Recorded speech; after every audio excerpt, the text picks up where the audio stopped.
सनातन धर्म और जब हिंदू धर्म की बात आती है, दोनों में बहुत बड़ा अंतर है। लेकिन ये अंतर लोगों को इतनी जल्दी समझ नहीं आता है। लोगों ने सनातन धर्म और हिंदू धर्म को एक कर दिया है, लेकिन सनातन का अर्थ जो है बहुत विशाल है। ठीक है, अगर हम सनातन का अर्थ समझे, जब कृष्ण थे उन्होंने अपनी लीलाएं दिखाई, तब लोगों ने जाना कि वो कोई विशेष है, वो परमात्मा का अंश है या परमात्मा का रूप है। ये उन्होंने जाना। लेकिन आज जिस कलयुग में हम जी रहे, इस कलयुग में कभी भी भगवान ऐसे आपको लीलाएं दिखा के नहीं आएगा। वो आपको सिर्फ और सिर्फ ज्ञान देगा कि मेरा क्रिएटर वो ही क्यों है। अच्छा चलो, मान लिया कि आप कृष्ण को मानते हो, पर उसी को ही क्यों चुना आपने? शिव को क्यों नहीं चुना आपने? उससे ऊपर के ब्रह्म स्वरूप को क्यों नहीं जाना? वो भी किसको याद करता है, वो भी किसका ध्यान करता है?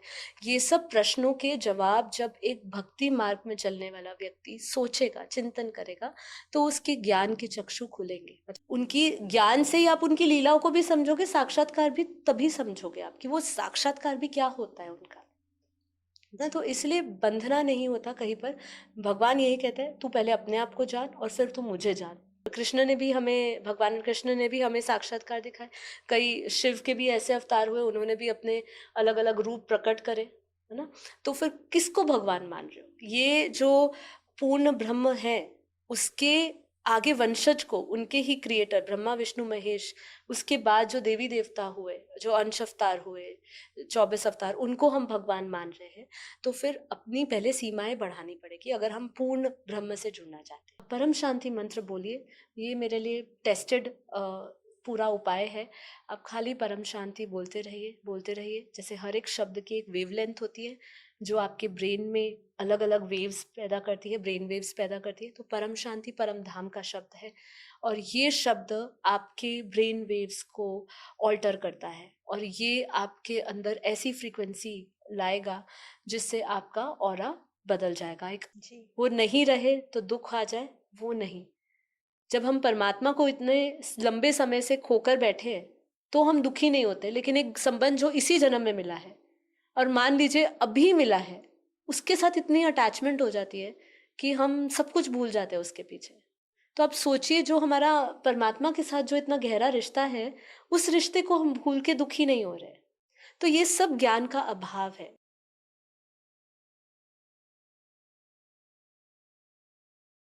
बेहद की परम महाशांति। आप सभी का बेहद का परम परम स्वागत है Param Shanti motivation and meditation YouTube channel पर।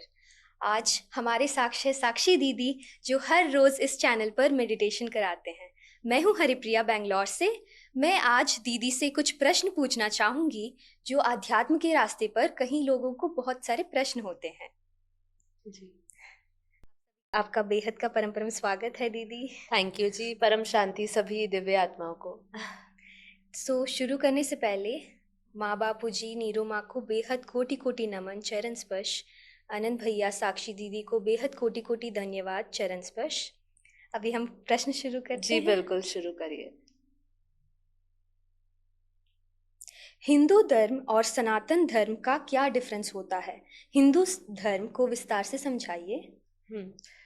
सनातन धर्म और जब हिंदू धर्म की बात आती है, दोनों में बहुत बड़ा अंतर है। लेकिन ये अंतर लोगों को इतनी जल्दी समझ नहीं आता है। लोगों ने सनातन धर्म और हिंदू धर्म को एक कर दिया है, लेकिन सनातन का अर्थ जो है बहुत विशाल है। ठीक है, अगर हम सनातन का अर्थ समझे, वास्तव में सनातन धर्म है आत्मा का धर्म। ठीक है, वो आत्मा के बारे में बताता है, जो कई युगों में, कई लोकों में और कई ब्रह्मांडों तक का ये सत्य है। सनातन जो जो सबसे पुराना है, जिसकी जिसकी व्याख्या, जिसका अंत कहो, जिसकी शुरुआत कहो, वो बात करता है हमारा सनातन धर्म। लेकिन जब भी हम हिंदू धर्म में बात करते हैं, तो हिंदू धर्म ये कह सकते हैं कि वो सनातन का एक हिस्सा हो सकता है, लेकिन वो सनातन नहीं हो सकता है। ठीक है, तो वो बहुत सारे चीजों के बारे में हिंदू धर्म बोलता है, जैसे देवी देवताओं के बारे में बताता है, जैसे हमारे रिचुअल्स के बारे में बताता है, ज्योतिष शास्त्र के बारे में बताता है। ये सब हमारा हिंदू धर्म बताता है। लेकिन सनातन जो है वो केवल आत्मा के बारे में बताता है, वो सिर्फ आत्मा के विषय के बारे में बताता है।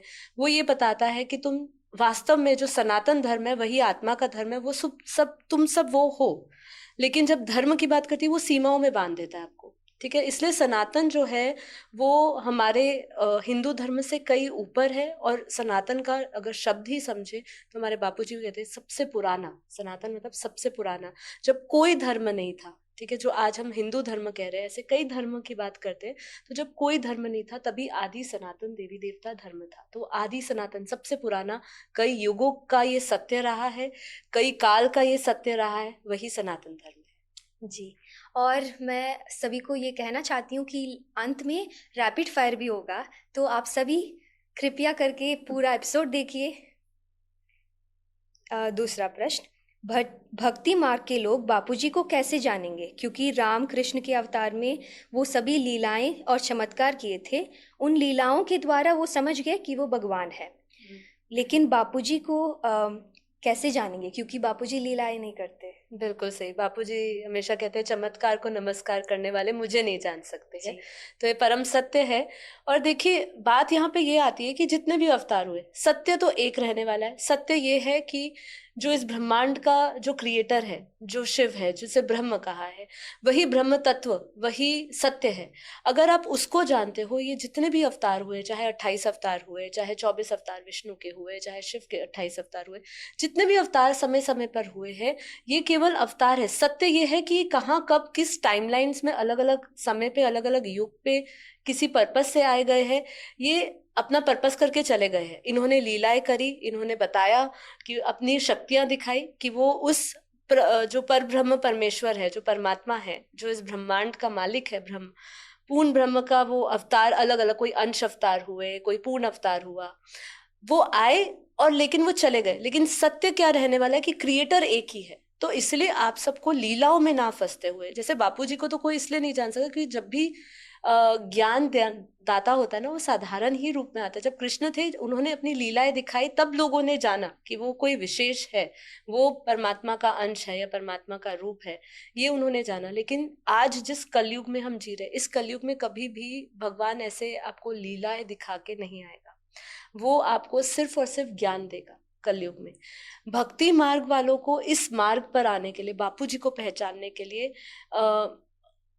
सिर्फ और सिर्फ ज्ञान ही आधार लेना पड़ेगा। क्योंकि देखिए भक्ति में भी आज जो साक्षात्कार हो रहे हैं लोगों को, वो साक्षात्कार से उनको एक कुछ समय के लिए कुछ दिव्य अनुभूति या एक खुशी हो सकती है, परमात्मा की उपस्थिति महसूस हो सकती है, परमात्मा का संग महसूस होता है। लेकिन जब हम ज्ञान से परखते हैं, उस पूर्ण परमात्मा को, उस ब्रह्म को जानते हैं, और वो परमात्मा आपको बताता है कि आप भी वही हो, मेरे जैसे ही हो, आप भी उस ब्रह्म का अंश हो, उस अनंत महासागर के आप भी बूंद हो। तो जब वो ये सब परिचय आपको ज्ञान से मिलता है ना, तब आपको साक्षात्कार का आधार नहीं लेना पड़ता है। आप निरंतर हर एक अवस्था में उनके दिव्य रूप को देखते हो, क्योंकि ज्ञान से आप समझ जाते हो परमात्मा के हर एक रूप को, उसकी लीलाओं को। उसमें उनको लीलाएं प्रकट करनी नहीं पड़ती है, उनके हर एक ज्ञान में वो लीलाएं दिखती है आपको। क्योंकि देखिए परमात्मा का तो सगुण रूप, निर्गुण रूप, सारे रूप पता है। अभी हम जिनकी लीलाएं देखकर हम बोल रहे हैं कि ये भगवान है। भगवान राम को हमने राम को भगवान राम कहा, कृष्ण को भगवान कृष्ण कहा, ऐसे अनेकों हमारे धर्मों में देवी देवता हुए। पर हमें ये जानना है कि सब कुछ जो है वो निर्गुण ब्रह्म से निकला है। तो जब आप निर्गुण स्वरूप को जानते हो, जब आप सगुण रूप को जानते हो, तब आपको जो है ना भक्ति मार्ग से एक लेवल ऊपर आते हो। भक्ति वाले जो है वो बापूजी के ज्ञान को तभी समझेंगे जब वो अपनी जो पढ़ते हैं, जो आत्मा के ऊपर चढ़ी हुई लेयर्स है बहुत सारी, वो लेयर्स को हटा के अपनी ओपन माइंडेडनेस से आत्मा के विषय में सोचेंगे कि वो मैं परमात्मा का अंश हूँ, वो लीलाओं से भी परे। क्योंकि देखिए लीला तो उसकी, ये जगत है, और ये जगत शुरू कब हुआ और ये कब नष्ट हो जाने वाला है, ये ही उसकी सबसे बड़ी लीला है ना। ये माया उसकी सबसे बड़ी लीला है, माया ही उसकी शक्ति है। तो सोचिए हमें और किस लीलाओं की उनकी आवश्यकता है, हमें और क्या चमत्कारों की आवश्यकता है। और चमत्कार तो आज जो हो रहे हैं वो वास्तव में कोई भगवान के रूप नहीं, वो आज सूक्ष्म जगत में बैठी हुई बहुत सारी आत्माएं करी। इसका बहुत गहरा राज है।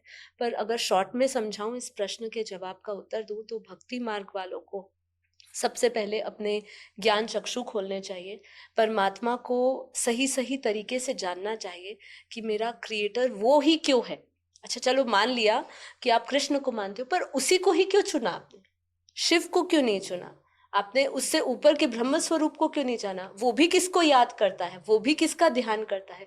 ये सब प्रश्नों के जवाब जब एक भक्ति मार्ग में चलने वाला व्यक्ति सोचेगा, चिंतन करेगा, तो उसके ज्ञान के चक्षु खुलेंगे, मतलब उसको एक मार्ग मिलेगा, और फिर धीरे धीरे कहीं जाकर वो बापू जी के ज्ञान को समझेगा, क्योंकि बापू जी का ज्ञान बेहद है। जब बापू जी, जैसे हम कहते हैं हमारा बेहद का परम ज्ञान है, तो बापू जी का ज्ञान जो है वो इन ब्रह्मांडों से परे, और ये जितनी भी लीलाएं करी, जितनी भी भगवान आए, लीला हुई, वो सब इस ब्रह्मांडों की कहानी है ना। तो इसलिए विस्तार में जाना होगा, सार को छोड़ना होगा, विस्तार में उतरना पड़ेगा, तभी आपको ये समझ आएगा। और आत्मा के पर्दे जो है, लेयर्स, उन्हें कैसे उतारें? आत्मा के जो लेयर्स हैं, जैसे पहले तो समझना पड़ेगा आत्मा पे कितने लेयर्स चढ़े हुए हैं, क्योंकि हमारे ये सिर्फ हमारा ये एक जन्म तो नहीं है, हमारे अनंत जन्म हो चुके हैं।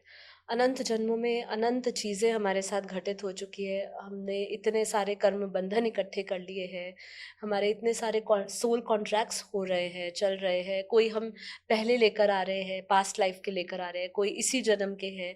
तो ये परतों को पहले तो समझना पड़ेगा कि कई अनंत जन्मों की पहले तो आपकी यात्रा है, पहले तो ये क्लैरिटी होनी चाहिए।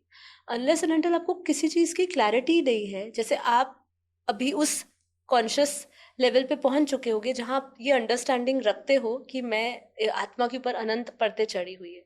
लेकिन इस पे हमने एक बहुत सुंदर एपिसोड किया था कि अगर हम चाहे तो हमारे मन पे भी बहुत सारी परतें चढ़ी है, बुद्धि पे भी बहुत सारी स्मृतियां पड़ी है, चित्त पे भी इतने सारी परतें चढ़ी है, और आत्मा, ये मन बुद्धि और संस्कार और ये हमारा जो अंतर्मन अंतःकरण है, जो हमारा चित्त है, उसमें इतनी परतों को पहले समझना होगा कि हम अनंत जन्मों के राही है। अब इन अनंत जन्मों के राही को अगर हमें वो सारी पास्ट लाइफ्स के, हमें न्यूट्रलाइज करना है अपने कर्मों को, तो उसके लिए हमें ऐसा एक समाधान चाहिए जो आपको सारी पुरानी मेमोरीज को डिलीट कर दे, है ना। समाधान तो यही होगा, जो आत्मा की वो परतें चढ़ी है वो क्या है, पुराने जन्मों के, इस जन्मों के, कल के, परसों के, किसी भी समय के टाइमलाइन के वो हो सकते हैं। अब उसको क्लियर करने का इजी समाधान बस यही है कि आपको डिलीट करना है उसको। अब वो स्लेट को डिलीट कैसे करोगे, पढ़ते कैसे जान, पहले पढ़ते जानो कि भाई ये सब है।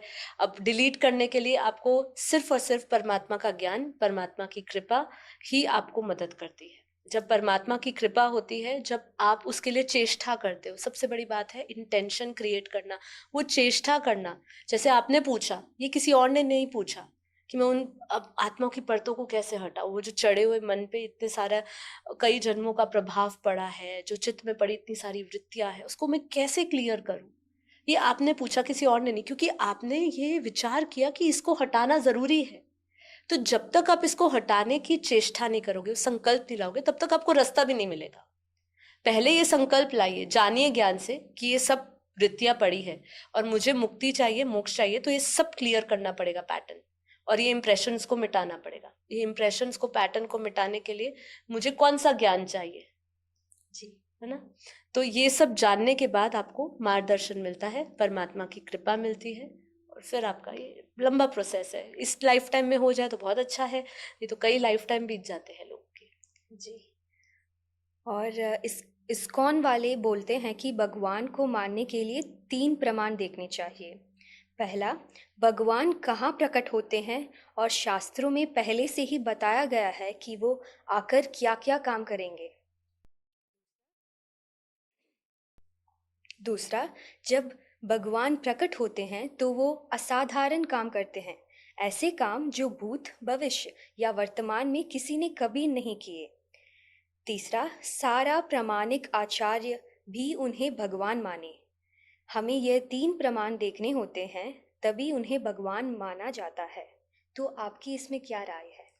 देखिए, इसका सवाल का जवाब जो है ना, जैसे हमने दूसरा प्रश्न जब पूछा था आपने, उसी में ही इसका सवाल आता है कि देखिए, हम कौन है वो ज़्यादा इम्पोर्टेंट है, इस कौन वाले या कोई भी धर्म वाले, क्योंकि देखिए सबकी मान्यता अलग अलग है, ये समझिए। हमारा हिंदू धर्म कहे या हमारा सनातन धर्म भी कहे, इतना विस्तार है, इतना विस्तार है। अगर सिर्फ उसकी एक शाखा हिंदू को भी पकड़ते हैं तो उसके अंदर हमारे तो हिंदुओं ने पहाड़ों में भी भगवान को ढूंढा, पत्थरों में भी भगवान को ढूंढा, ठीक है। उनको चमत्कार करने की, देखने की भी आवश्यकता नहीं हुई। उन्होंने एक जंगल में पड़े हुए पत्थर में भी भगवान के किसी ने साक्षात्कार कर लिए, तो उन्होंने उसको भगवान बना दिया और वहां मंदिर खड़े कर दिए। क्यों? क्योंकि उनकी भावना ने उधर उनको भगवान पाया, ठीक है। उन्होंने उसी जगह पे भगवान के दर्शन कर लिए। तो आज एक धर्म की यहाँ पे बात नहीं कर रहे, या इस्कॉन वाले क्या कह रहे हैं, या कोई और जैन धर्म क्या कह रहा है, उससे कोई लेना देना नहीं। भगवान का कोई वास्ता एक धर्म से नहीं है। सबसे पहले सब एक ही एक जो ये जितनी भी शाखाएं देख रहे हैं वो आई एक ही जगह से है, ठीक है। वो जैसे इस ब्रह्मांड का मालिक शिव है, ब्रह्म है, तो उसी में से सभी शाखाएं निकली है। उन्होंने अपनी क्रिएशन में ब्रह्मा विष्णु महेश बनाए। फिर उसके बाद जैसे जैसे युग आए, अलग अलग अवतार हुए। तो या क्या मान्यता है लोगों की कि वो साक्षात्कार करे तब आप उसको सिद्ध करो कि वो भगवान है। आज के युग में साक्षात्कार, एक ज्योतिष, एक एस्ट्रोलॉजर्स जो बैठे हैं वो भी आपके जीवन में एक महान परिवर्तन लाने की बातें करते हैं।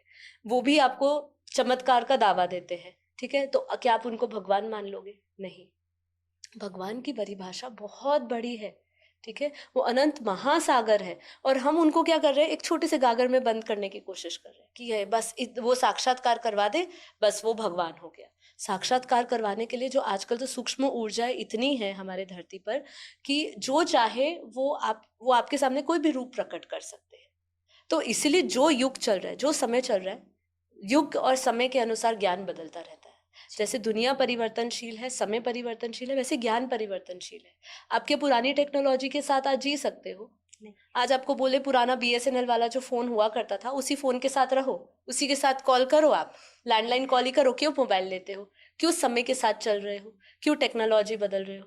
तो जैसे ही समय बदलता है, ईरा बदल रहा है, युग बदल रहा है, उसी समय आपको नए ज्ञान की भी आवश्यकता होती है। ये समय, परमात्मा कोई आपके सामने, जैसे कृष्ण आए थे, उन्होंने अपना दिव्य साक्षात्कार करवाया था, उनको भी कितने लोगों ने जाना। अब सोचिए, हम एक इस्कॉन की बात करें या किसी और धर्म की या कोई संस्था की बात करें, ये बहुत लिमिटेड कर रहे हैं अपने आप को। भगवान का ज्ञान ही सर्वश्रेष्ठ है। उनकी ज्ञान से ही आप उनकी लीलाओं को भी समझोगे, साक्षात्कार भी तभी समझोगे आप कि वो साक्षात्कार भी क्या होता है उनका ना। तो इसलिए बंधना नहीं होता कहीं पर। भगवान यही कहते हैं, तू पहले अपने आप को जान और फिर तू मुझे जान। तो इसी थ्योरी पे काम करना चाहिए। नए समय के साथ नया ज्ञान आपको एब्जॉर्ब करना चाहिए। आप वो नया ज्ञान लोगे तब आप अपनी आत्मा को एक एडवांस, जो डायमेंशन की बातें जो हो रही है आने वाले समय में भी और होगी, आप उस डायमेंशन की फ्रीक्वेंसी के साथ मैच कर पाओगे। बांधो मत अपने आप को। वो यूनिवर्सल कॉन्शियसनेस बोला गया है उसको, ना, ब्रह्मांडीय चेतना कहा गया है। हमारे बापूजी तो जो ज्ञान दे रहे हैं वो ब्रह्मांडीय चेतना से भी परे का दे रहे हैं। पर शायद अभी जितने भी श्रोता है, अगर वो लिमिटेड नॉलेज ले रहे हैं या अभी लिमिटेड बुद्धि के स्तर पर है, तो इसलिए हम यूनिवर्सल लेवल पे बात करते हैं। पर बापूजी ने तो अनंत ब्रह्मांडों को बात करी है। तो कौन से भगवान की बात कर रहे हो, पहले तो ये डिसाइड करिए ना। तो भगवान राम ने भी, कृष्ण ने भी हमें, भगवान कृष्ण ने भी हमें साक्षात्कार दिखाए। कई शिव के भी ऐसे अवतार हुए, उन्होंने भी अपने अलग अलग रूप प्रकट करे, है ना। तो फिर किसको भगवान मान रहे हो? ये जो पूर्ण ब्रह्म है, उसके आगे वंशज को, उनके ही क्रिएटर ब्रह्मा विष्णु महेश, उसके बाद जो देवी देवता हुए, जो अंश अवतार हुए, 24 अवतार, उनको हम भगवान मान रहे हैं। तो फिर अपनी पहले सीमाएं बढ़ानी पड़ेगी अगर हम पूर्ण ब्रह्म से जुड़ना चाहते हैं। बहुत ज्ञान सुनने समझने के बाद भी अगर अंदर कोई सॉलिड बदलाव महसूस ना हो तो साधक को ध्यान किस डायरेक्शन पर लगाना चाहिए? ध्यान किस जगह पे लगाना चाहिए पूछा? मैं ये कहूंगी इसमें कि उसको ध्यान नहीं लगाना चाहिए, उसको ज्ञान लगाना चाहिए उसका। क्योंकि अगर उसके जीवन में सॉलिड परिवर्तन नहीं हो रहा तो उसको ध्यान की आवश्यकता नहीं है, ज्ञान की आवश्यकता है, ठीक है। तो सबसे पहले क्लैरिटी होनी चाहिए माइंड में। ध्यान कोई नहीं कर सकता। ध्यान तो देखिए, एक तो लोगों ने ध्यान को ऐसा बना दिया है कि एक परमात्मा के, हम परमात्मा के एक स्मृति में चले जाते हैं। ऐसा नहीं। ध्यान तो देखिए लोगों ने, है ना, एक ब्रीदिंग एक्सरसाइज, श्वासों पर ध्यान देना, त्राटक करना, किसी भी जगह पे एक जगह पे देखते रहना, स्थिर जगह पे, उसको उन्होंने ध्यान बना दिया। लेकिन अगर आपको सॉलिड परिवर्तन चाहिए ना, सॉलिड परिवर्तन की बात करिए, बदलाव चाहिए आपको अंदर, तो आपको एक सॉलिड ज्ञान चाहिए, ठीक है। वो सॉलिड ज्ञान क्या होगा? जो आपको अंदर तक झंझोर के रख दे, अब वो अंदर तक झंझोर के क्या रखेगा? साधारण ज्ञान आपको, साधारण ध्यान की आंखें बंद करिए, आप श्वासों पर ध्यान दीजिए, मन की गति धीमी हो जाएगी। ये साइंटिफिक नॉलेज है। ये योगिक प्रैक्टिसेस जो हुई है, ये प्योर साइंस है। इसमें कुछ बहुत चमत्कारी चीज नहीं है जो आपके अंदर बदलाव लाए, ठीक है? मन के स्तर पे वो बदलाव लाएगी, लेकिन जो सॉलिड बदलाव चाहिए वो है संस्कारों का, ठीक है, आपकी आदतों का। और उसको जब तक आप उस पैटर्न को नहीं समझोगे कि वो संस्कार, वो वाइब्रेशंस कहाँ से उठ रहे हैं, तब तक आप सॉलिड बदलाव कैसे लाओगे? तो अगर मैं आपको, आप जब भी कोई एग्जाम देते हो, प्रैक्टिकल नॉलेज लेते हो और थ्योरेटिकल नॉलेज दोनों लेते हो। पहले थ्योरेटिकल नॉलेज लेते हो जिससे उसको प्रैक्टिकल लाइफ में आप अप्लाई करते हो। जब स्टडीज भी होती है आपकी, पहले आप थ्योरी समझते हो ना, फिर आपको बताते हैं यही थ्योरी को आप एक्सपेरिमेंट करिए और टेस्ट करिए इसका। तो ऐसा ही है हमारा भी, हमारे जीवन में भी ध्यान से बदलाव नहीं आएगा, ज्ञान से बदलाव आएगा। इसलिए पहले अपने जीवन में सबसे पहले ज्ञान अपनाइए, समझिए कि किस चीज की बदलाव की आवश्यकता है। पहले तो लोगों को यही नहीं पता मुझे बदलना क्या है। ज्ञान सुन रहे हैं लेकिन क्या चीज बदलनी है वो आइडेंटिफाई नहीं कर पा रहे हैं, ठीक है? तो सबसे पहले अपने अंदर क्या बदलाव आपको चाहिए, कहाँ चीज आपकी इस पूरी यात्रा में, इस आध्यात्मिक यात्रा में आपकी क्या चीज छूट रही है आपसे, पहले वो समझिए। फिर आपको पता चलेगा कि ये ज्ञान तो ले रहे हो, इतना ज्ञान ले लिया, जैसे आपने कहा इतना ज्ञान ले लिया, लेकिन कोई परिवर्तन नहीं, कोई बदलाव नहीं। क्योंकि वो जो ज्ञान है उसको आपने ध्यान, वो जो आपने ज्ञान सुना उसको आपने ध्यान में लाने की जरूरत समझी और ध्यान में लाने की कोशिश भी करी, लेकिन उसको अंदर धारण नहीं किया। तो इसलिए हमारे योगिक क्रियाओं में भी जैसे यम नियम आसन प्राणायाम प्रत्याहार बोलते हैं, फिर धारणाएं बोलते हैं, ठीक है, फिर ध्यान बोलते हैं। तो पहले धारणा है, जो आपका धर्म है, जो आपका असली धर्म है, पहले उस धर्म को जानो कि मेरा असली धर्म क्या है। ये शरीर मेरा धर्म है, मन मेरा धर्म है। मन तो मरकट है, वो तो चलता रहेगा। मन के चलते बुद्धि भी भटक जाती है, निर्णय बदल जाता है, अच्छा निर्णय से कभी आपका खराब निर्णय बदल जाता है। तो पहले धर्म क्या है आपका, वो रियल नॉलेज को समझिए। वो रियल नॉलेज जब आएगी तो ही आपके भीतर एक बड़ा बदलाव आएगा। फिर आप ध्यान करिए, वो नॉलेज पाकर ध्यान करिए। बिना नॉलेज के ध्यान करेंगे तो आप जितने भी गुरुज, जितने भी मास्टर बना लोगे, जितने भी आप चले जाएंगे संतों के पास, लेकिन कोई परिवर्तन नहीं आएगा। जी।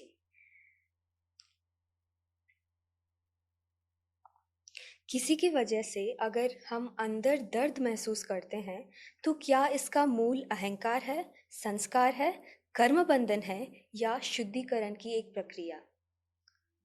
बहुत सुंदर प्रश्न है, और अगर इसका जवाब दे तो ये सभी है।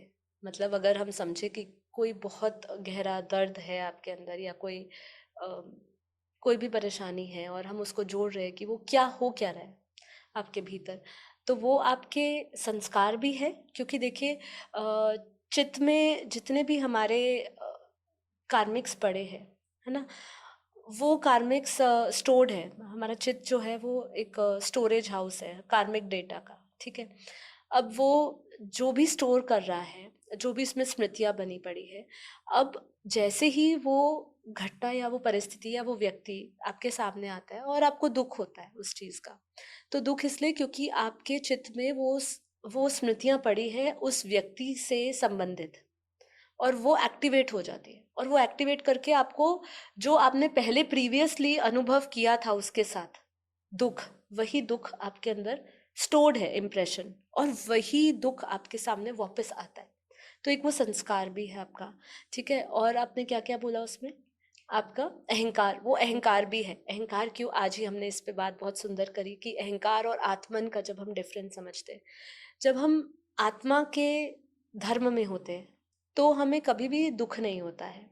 जब हम आत्मा के धर्म में नहीं होते हैं, जब अहंकार में, जब ईगो की बात आ जाती है, जब हमें लगता है कि वो मुझे दुख क्यों दे सकता है, जब हमारा हर एक जगह पे प्रतिक्रिया देने का भाव रहता है, ठीक है, जहाँ पर मैं और मेरापन जो है वो आत्मन से अलग होता है, साक्षी भाव से अलग होता है, तब वो ईगो होता है। तो ये अहंकार भी है कि आपको दर्द हो रहा है क्योंकि आपने उस व्यक्ति से कुछ एक्सपेक्टेशंस रखी है, जो आपके एक्सपेक्टेशंस मैच नहीं हो रही, और तो आपको वो दुख हो रहा है। तो वो आपका अहंकार भी है, संस्कार भी है। और एक आपने कहा शुद्धिकरण, राइट? यस। तो शुद्धिकरण भी है। ये ज्ञानी ही समझ सकता है कि वो शुद्धिकरण है। जो अज्ञान अवस्था में है वो कभी भी ये नहीं जान सकता कि ये एक प्रोसेस उसका शुद्धिकरण का हो सकता है। क्योंकि जब भी हमारे कार्मिक सामने आते हैं, किसी भी रूप में आते हैं, तो आपको दर्द देते हैं, तो दर्द में आप ये समझे कि हाँ, जो भी आया है इस स्पेशल यात्रा में, अपनी ये पूरी यात्रा को पूरा करने आया है या डिवाइन पर्पस के लिए भेजा गया है, किसी दिव्य लक्ष्य के लिए भेजा गया है, उसको निश्चित है, मैं ये 100% कह रही हूँ, निश्चित है कि उसको दुख होगा ही होगा, दुख मिलेगा ही मिलेगा। क्योंकि जब वो ऊपर से आई थी धरती पर, उसको बोला गया था। मैंने कई ऐसे खुद के भी निजी अनुभव देखे हैं, कई लोगों से सुना भी है, और बापूजी के ज्ञान से भी मुझे ये समझ आता है कि जो ऊपर से ये प्लानिंग करके धरती पर आए थे, हमारी स्मृति भ्रम हो गई यहाँ पे, हम भूल गए कि हम किस लिए आए थे। अब जब उस पर्पस में लेके हमें बोल के ही निकले थे कि भाई जब आप धरती पर आओगे तो माया के प्रभाव से आपको कष्ट तो होगा ही, क्योंकि आप ऐसे कार्मिक्स में उलझ जाओगे जो आपको दर्द का कारण बनेगा। तो ये जब इन लोगों को ये ज्ञान हो जाता है, दिव्य आत्माओं को हो जाता है, जो डिवाइन सुप्रीम सोल्स है, उनको जब ये पता चल जाता है, तो वो इसी प्रोसेस को शुद्धिकरण मानती है कि ये मेरे हर एक कार्मिक को खत्म करने का एक ये समाधान है, जिससे कि मुझे जो कष्ट होगा, मेरे हर एक कार्मिक्स क्लियर होंगे। आपने भी देखा होगा, शायद आपकी भी लाइफ में होगा, बीइंग स्पिरिचुअल आपके कॉन्टैक्ट्स बहुत कम होते हैं जी, आपके कनेक्शंस बहुत कम होते हैं, आप किसी के साथ इजीली मिक्सअप नहीं होते हो जी, आपका खुद का ही एक सर्कल है, उसी सर्कल के साथ रह सकते हो। ज़्यादातर ये भी पाया जाता है जो ज़्यादा अध्यात्म में रहते हैं, जो आत्मा के धर्म को ज़्यादा फॉलो करके आत्मिक भाव में रहते हैं, उनका रिलेशंस भी बहुत जल्दी, जो संसार के साथ ऐसे होते हैं, वो जल्दी क्लियर हो जाते हैं कनेक्शंस, वो अकेले हो जाते हैं। तो वो इसीलिए होते हैं क्योंकि वो सब कुछ, वो दुख या दर्द, वो अकेलापन, वो सब उनके कार्मिक कॉन्ट्रैक्ट्स को या उनके कार्मिक्स को डिलीट करने का एक प्रोसेस होता है। वो खत्म होगा तो ही वो अपनी, वो कनेक्शंस खत्म होंगे तो ही तो वो ट्रू कनेक्शन बना पाएगा ना जी, परमात्मा से। क्योंकि अभी हम सबके साथ समस्या क्या है कि हम सिर्फ और सिर्फ भगवान के साथ का छोड़ के सबके साथ कनेक्टेड है, तो वो सुप्रीम के साथ कनेक्टेड नहीं है ना। तो इसीलिए ये एक शुद्धिकरण का प्रोसेस डेफिनेटली है जी। परिवर्तन के बीच रहकर भी, परिवार के बीच रहकर भी निर्लिप्तता और साक्षी भाव कैसे बनाए रखा जाए? जी, थोड़ा सा कठिन है, प्रश्न बहुत अच्छा है, और सब ज्ञानियों को इसकी आवश्यकता है और करने की भी ज़रूरत है कि निर्लिप्त अवस्था क्या, निर्लिप्त अवस्था का मतलब क्या है। आप किसी भी किसी भी लेप छेप में नहीं आते हो, मतलब आपको कोई कुछ कह देता है, कुछ आपको कुछ कहकर चला जाए, कुछ सुना के चला जाए, कुछ बोल के चला जाए, तो आप निर्लिप्त रहते हो, मतलब मुझे कोई फर्क नहीं पड़ता, किसी के है ना। प्रभाव से दूर एकदम मुँह, रहना, हाँ, हाँ। किसी के प्रभाव अभाव किसी में नहीं आना, ना अभाव होना जीवन में, ना प्रभाव में आना। तो वो एक बहुत सुंदर अवस्था है। कठिनाई से ये अवस्था प्राप्त होती है, और इसका सिर्फ और एक सिर्फ साधन यही है कि ज्ञान। आप निर्लिप्त अवस्था में परिवार के बीच में रह के आपको साक्षी भाव का अभ्यास करना पड़ेगा। अभ्यास किए बिना कुछ नहीं हो सकता। अगर आप सोचे कि मैं बोलूँ कि नहीं, आप बस आज एक संकल्प कर लो, मैं निर्लिप्त रहूं, मुझे कोई कुछ कह दे, मुझे कोई फर्क ना पड़े, ऐसा हो ही नहीं सकता है। क्योंकि हम बार बार लोगों के डायरेक्ट वाइब्रेशन और ओरा के कांटेक्ट में आ रहे हैं। जब तक आपका ओरा, आपके वाइब्रेशंस पावरफुल नहीं होंगे, तब तक आप निर्लिप्त अवस्था में नहीं रहोगे। निर्लिप्त अवस्था में आप अपने ही ओरा को इतना पावरफुल बनाते हो कि दूसरा का ऑरा, दूसरे के वाइब्रेशंस आपके जो आत्मिक फील्ड है, हमारा जो ऑरा है, उसके अंदर वो प्रवेश नहीं करता है। इसीलिए वो निर्लिप्त अवस्था होती है। तो निर्लिप्त अवस्था के लिए आपको प्रैक्टिस करनी पड़ती है। परिवार में रहते हुए अगर आप निर्लिप्त बनना चाहते हो, जो हमारे बापूजी ने भी कहा है कि ये जो ज्ञान है, ये घर में बैठे सन्यासियों के लिए, ठीक है, बाहर के सन्यासियों के लिए नहीं है, बाहरी सन्यासियों के लिए, घर में बैठे सन्यासियों के लिए है, जो घर में बैठ के, घर गृहस्थों में रह के इस चीज़ की प्रैक्टिस कर रहे हैं। जैसे नष्टो मोहा है, जैसे निर्लिप्त अवस्था है, हमारी स्थित प्रज्ञ अवस्था है, मतलब हर एक चीज़ से हम डिटैच भाव में रहे। तो ये अवस्था के लिए अभ्यास करिए, जानकारी रखिए कि कहाँ पे आपकी एनर्जी जा रही है। अवेयरनेस में जीना ये बहुत इम्पोर्टेंट है। इसलिए स्पिरिचुअल प्रैक्टिस वाला हमेशा अवेयरनेस में रहता है, जागृति में रहता है कि वो क्या कर रहा है, क्यों कर रहा है। ये जीवन इसलिए, आध्यात्मिक यात्रा इसलिए मुश्किल है, मैं कहूँगी लोगों को मुश्किल क्यों लगती है, क्योंकि इसमें निरंतर अवेयरनेस की ज़रूरत है। आपके हर एक भाव, हर एक इंटेंशन पे आपको ध्यान रखना पड़ रहा है, फोकस रखना पड़ रहा है।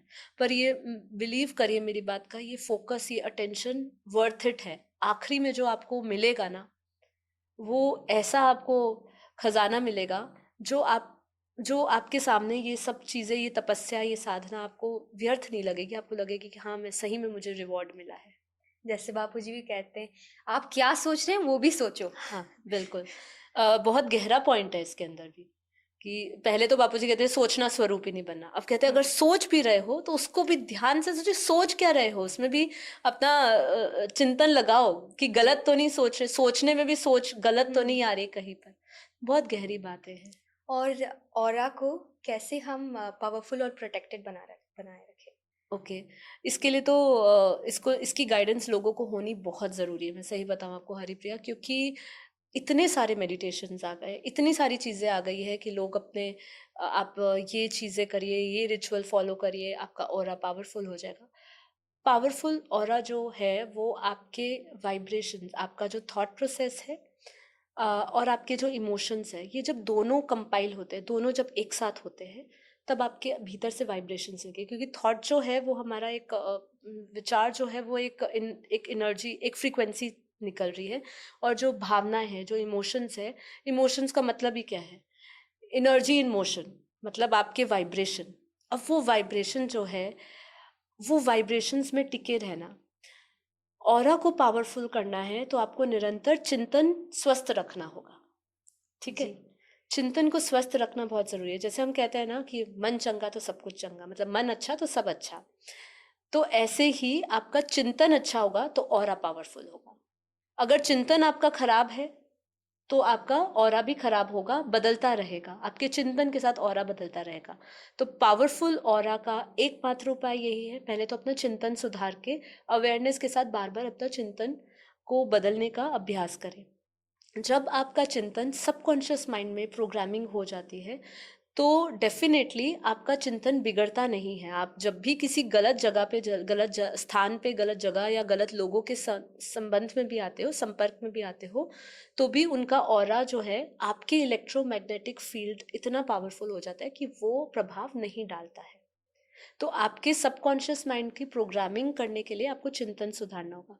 और सबसे ईजिएस्ट वे, बहुत सारे हैं जो हमारे बेहद ज्ञान से जुड़े हैं, जो बापूजी की संस्था से जुड़े हैं, उनको तो पता है। एक मंत्र, बापूजी ने जो मंत्र दिया है, परम शांति मंत्र। आप परम शांति मंत्र बोलिए, ये मेरे लिए टेस्टेड पूरा उपाय है। आप खाली परम शांति बोलते रहिए, बोलते रहिए। जैसे हर एक शब्द की एक वेवलेंथ होती है जो आपके ब्रेन में अलग अलग वेव्स पैदा करती है, ब्रेन वेव्स पैदा करती है। तो परम शांति परम धाम का शब्द है, और ये शब्द आपके ब्रेन वेव्स को ऑल्टर करता है, और ये आपके अंदर ऐसी फ्रीक्वेंसी लाएगा जिससे आपका ऑरा बदल जाएगा। एक स्थिर तरीके से आप अपने ऑरा को मेंटेन कर सकते हो। दूसरा, साधारण लोगों के लिए यही कहूँगी कि आप परमात्मा के चिंतन में रहिए, परमात्मा का याद करिए। जो लोग नाम जप करते हो, नाम जप करिए, इससे आपका ऑरा बना रह सकता है। पर वही है, ज्ञानी ये सोचता है कि मैं निरंतर उस ओरे में रहूं। जो भगवान को याद कर रहे हैं, नाम जाप कर रहे हैं और उनको जाने बिना नाम जाप कर रहे हैं, वो सिर्फ तब तक अपना ऑरा मेंटेन कर सकते हैं जब तक नाम जाप है। अगर वो नाम जाप बंद कर देते हैं, फिर वो अपने वायुमंडल में आते हैं, परिवार के, अपने घर के। उस घर में हर भाव है, दुख के, कष्ट के, लड़ाई के, झगड़े के, घृणा के, सारे वो पड़े हैं उसमें वाइब्रेशंस। अब वो वाइब्रेशंस उसके अंदर वापस आते हैं तो वो वापस विचलित हो जाता है, वापस ऑरा डिस्टर्ब हो जाता है। तो इसलिए सरल मार्ग यही है, परम शांति मंत्र अपनाइए अपने जीवन में, और चिंतन को बार बार बदलने की कोशिश करिए। मेरा अगला प्रश्न था कि हम खुद शांत होते हुए भी लोगों के साथ बेचैनी क्यों महसूस करते हैं? शायद ओरे के बिल्कुल, इसका आंसर इसी में ही जी है बिल्कुल। कि ऑरा लोगों का बहुत थॉट से हमारा ऑरा रहता है। तो आप जितने पावरफुल हो, आप आप उस एनर्जी को ना भाप लेते हो। जी। जो पावरफुल आत्माएं होती है ना, वो बेचैन इसलिए हो जाती है, या फिर वो अपने ऑरा को इतना पावरफुल कर ले कि वो उस बेचैनी वायुमंडल में भी अपनी शांति हाँ। फैलाए। जी। और अगर वो नहीं कर पा रही, क्योंकि हम ये भी जानते हैं, हम जितना मर्जी पावरफुल हो, यहाँ का वायुमंडल, जो धरती का वायुमंडल है, वो बहुत भारी हो चुका है, उसमें ज़्यादा नेगेटिविटी है। तो अगर हम 100% नेगेटिविटी देख रहे हैं, तो उसके अंदर 0.001 ही पॉजिटिविटी है। तो समझदारी यही होती है कि अगर आप ऐसा बेचैनी महसूस कर रहे हो, तो उस जगह से, उस स्थान से आपको निकल जाना चाहिए, क्योंकि सबका ऑरा होता है, सब एक एनर्जी कैरी कर रहे हैं। जी। इतना ज्ञान सुनने के बाद भी अगर अंदर कोई बदलाव नज़र ना आए, तो कमी कहाँ है? बुद्धि में, स्थिति में, और क्या चेंजेस लाना पड़ता है बदलाव के लिए? आप अच्छा, इसका हमने हाँ, बदलाव की बात करी, लेकिन इसमें आपने एक चीज़ ऐड करी कि समस्या कहाँ पर है। हाँ। ठीक है, तो समस्या तीनों में है, मन में भी है, हुँ। मन और बुद्धि दोनों में ही जी। समस्या है। क्योंकि मन जो है वो गलत जगह के पीछे भाग रहा है, उसको ज्ञान नहीं है जिस चीज़ के पीछे मैं भाग रहा हूँ, वो उसका सुख का कारण नहीं बन सकती है, मतलब स्थायी सुख का कारण नहीं बन सकती। टेम्पररी सुख तो आपको किसी में भी मिल सकता है। और बुद्धि इसलिए क्योंकि उसका जब मन ही बेचैन है, मन ही गलत जगह पे उलझा हुआ है, तो उसकी निर्णायक शक्ति जो बुद्धि है, वो भी क्या निर्णय लेगी। इसीलिए बदलाव कभी भी नहीं आएगा अगर आप मन बुद्धि, इसलिए माइंड बॉडी सोल, ये तीनों चीज़ों के बीच में बैलेंस हमें स्थापित करना होता है। कि जब हम इन तीनों चीज़ों में बैलेंस स्थापित करेंगे, मन को बदलेंगे, मन से बुद्धि में निर्णायक शक्ति सही होगी, संकल्प शक्ति आएगी, वो फिर आत्मा पे जाएगा। क्योंकि ये भगवत गीता में भगवान श्री कृष्ण बार बार कह रहे हैं कि इंद्रिया और शरीर से ऊपर है मन, मन से ऊपर है बुद्धि, और बुद्धि से ऊपर चेतना आत्मा है। ठीक है, तो इसीलिए इस प्रोसेस को समझिए। गड़बड़ी हर लेवल पे अपने अपनी जगह पे है। मन का जो गड़बड़ी है वो ऊपर की सतह पर है, सतही लेवल पे। बुद्धि की जो गड़बड़ी हो रही है वो इंटेलेक्चुअल लेवल पे, निर्णायक शक्तियों में गड़बड़ हो रही है। आप गलत निर्णय ले रहे हो, गलत निर्णय ले रहे हो, कर्म गलत कर रहे हो, तो बदलाव कहाँ से आएगा? और वो कर्म कहाँ स्टोर हो रहे हैं? चित्त पे हो रहे हैं। तो चित्त पे क्या इंप्रेशंस बन रहे हैं? खराब इंप्रेशंस। तो बदलाव कैसे? जी। तो शुरुआत तो आपको सीढ़ी पहले से ही पकड़नी पड़ेगी, मन को पहले बदलना होगा। जी। और ज्ञान कब अनुभव बन जाता है? इसका पहले संकेत क्या होता है? ये बदलाव, क्योंकि मतलब अगर आपने ज्ञान लिया है, तो सबसे पहले आपका व्यवहार, आपकी ऊर्जा, आपके बहुत सारी चीज़ें बोलेगी, आपको बहुत संकेत मिलेंगे। आम भाषा में लोग कहते हैं यूनिवर्स आपको संकेत देगा। यूनिवर्स संकेत नहीं, आपके आपस का आस आस आपसी जो आपका जो निजी वायुमंडल है खुद का, वही आपको बताएगा कि आपने ज्ञान को धारण किया है। छोटी छोटी चीजें आपके अंदर परिवर्तन आएगी। ज्ञान, जैसे हमारा ज्ञान कहता है कि ज्ञान आपके भीतर के काम क्रोध लोभ मोह अहंकार को नष्ट करता है। तो सबसे पहले यहीं से ही आपके जो विकार है, 5 विकार है, महाविकार है, ये खत्म होंगे। आप प्रतिक्रियाएं देने में सोचोगे कि मुझे कैसी प्रतिक्रिया देनी है, ये सब बदलाव आपको दिखेंगे। पहले आप जो करते थे जिसमें आपको दुख होता था, अब उसमें दुख नहीं, आपकी समझ बोलेगी। जी। क्या समझ बोलेगी कि ये तो होता रहता है, it's a part of life, मुझे इसमें एनर्जी नहीं डालनी है। तो ये आपकी समझ कब आएगी? ये सब ज्ञान से आपके भीतर परिवर्तन आएगा, संस्कारों में बदलाव आएगा, व्यवहार में आएगा, बुद्धि में आएगा, मन में आएगा, हर चीज में परिवर्तन देखने को मिलेगा आपको। जी। क्या ज्ञान में भी आसक्ति एक सूक्ष्म रूप की माया होती है? शास्त्र तो यही कहते हैं कि ज्ञान में भी, जैसे जब हम ज्ञान की पराकाष्ठा में भी पहुंचते हैं, तो काफ़ी बार ज्ञान भी अहंकार आ जाता है। हमें ऐसा लगता है कि वो एक सूक्ष्म अहंकार बन जाता है ज्ञान। पर मैं ये कहना चाहूँगी, शास्त्र बोलता है, ये जो अवस्था बोलते हैं ना कि हमें ज्ञान की भी आवश्यकता नहीं, ये वो अवस्था को प्राप्त करने वाली जब बात करते हैं निराकार, जब हमारी अवस्था निराकार, निर्गुण, निर्विकार, वो जो अवस्था की बात करी, वो अवस्था हमारी अल्टीमेट अवस्था है। आज जिस स्थिति पर हम आप सब बैठे हैं, ये पूरा संसार बैठा है, जिस माया नगरी में बैठा है, पूरा संसार का जो सिमुलेशन है, ये अगर हम मैट्रिक्स इसको समझे पूरा, तो हमें ये समझना होगा कि इस समय ज्ञान लेना जरूरी है। उसका अहंकार आए ना आए, उसकी चेष्टा बाद में होगी, बाद में उसके जी। ऊपर सोचेगा। पर अज्ञान अवस्था में व्यक्ति उठेगा ही कैसे? अब सोचे, जैसे शास्त्रों ने ये जो कहा है, ये अल्टीमेट अवस्था का ही है। वो अल्टीमेट अवस्था में जाने के लिए आपको बहुत लंबे टाइम की साधना, बहुत लंबे टाइम का पुरुषार्थ और ज्ञान लेते रहना पड़ेगा। जी। तो इसीलिए पहले ये मत सोचिए ज्ञान से मैं वो परम अवस्था में जाऊँगा, जब मुझे अहंकार बोलेगा, तो वो अहंकार भी मुझे और परम धाम तक नहीं जाने देगा, उस अवस्था तक के बारे में मत सोचिए। अभी हाल में आपके लिए क्या इम्पोर्टेंट है? ज्ञान आवश्यक है अभी आपके लिए। आज जो देख लीजिए, इसलिए संसार में भी ऐसा ही है ना, पढ़े-लिखे की वैल्यू नहीं है। पढ़े-लिखे की वैल्यू है और अनपढ़ की वैल्यू नहीं है ना? तो ऐसे ही अध्यात्म में भी अगर आप इस साधना पे चल रहे हो, तो ज्ञान की ही वैल्यू है। तो इसलिए ज्ञान लीजिए पहले, फिर वो जब धीरे-धीरे ज्ञान को धारण करोगे तो अहंकार भी नष्ट हो जाएगा। जी। साक्षी बनने की कोशिश करते हुए बार-बार रिएक्शन में चले जाना, क्या ये साधना की कमी है या शुरुआती अवस्था की नेचुरल प्रोसेस है? ओके। देखिए, पहले तो ये समझिए, जब हम इस यात्रा पे चलते हैं, तो जो साधना में हम उतरना चाह रहे हैं, जैसे आपने साक्षी भाव की बात करी, मैं ये मान के चलती हूँ कि जो व्यक्ति साक्षी भाव में उतर रहा है, वो ज्ञान लेकर ही, समझ के साथ ही साक्षी भाव में उतरने की कोशिश कर रहा है। ये समझिए कि जिस वायुमंडल में हम जी रहे हैं और जिस समय में हम जी रहे हैं, जिस एनर्जी में हम जी रहे हैं, वहाँ पे वापस जैसे हमने एक बार साक्षी भाव का अभ्यास किया, पर फिर से हमारी अवस्था डामाडोल हुई, वापस बिगड़ी। तो ये समझ हमें चाहिए कि ये होता है, सबके साथ होता है।